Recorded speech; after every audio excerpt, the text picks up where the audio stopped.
তিন শ্রেণীর ব্যক্তির বিরুদ্ধে আল্লাহ বলেন আমি নিজেই কিয়ামতের দিন মামলা দায়ের করব।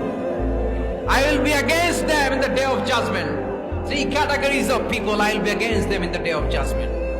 তিন শ্রেণীর লোক কিয়ামতের দিন তারা ছাড় পাবে না। আল্লাহ বলেন আমি নিজেই তাদের বিরুদ্ধে মামলা দায়ের করব। এর মধ্যে এক শ্রেণীর লোক হচ্ছে রাজুলুন ইস্তাআজারা আজিরান ফাস্তাউফা মিনহু ওয়া লাম ইউতি আজরা।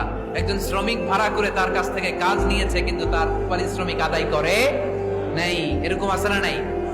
দাপট দেখায় ইউনিভার্সিটির ক্যান্টিন গুলোতে।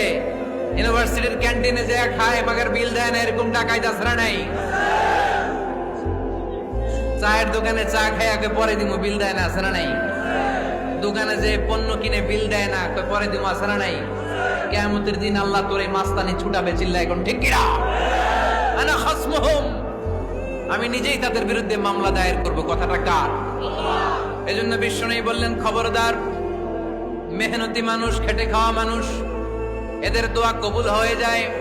আতুল আজিরা আজরাহু ক্বাবলা আন ইয়াজিফা আরাকুহু। খবরদার, বিশ্বনবী বললেন শ্রমিকের ঘাম শুকিয়ে যাওয়ার আগে তাদের পারিশ্রমিক মিটিয়ে দাও। বিশ্বনবীর বিখ্যাত হাদিস, আতুল আজিরা আজরাহু ক্বাবলা আন ইয়াজিফা আরাকুহু। শ্রমিকের ঘাম মাটিতে লাগার আগে, শুকিয়ে যাওয়ার আগে তাদের পারিশ্রমিক মিটিয়ে দাও। কেননা তারা যদি বদদোয়া করে তোমার জীবনকে জাহান্নাম বানিয়ে দিবে কে?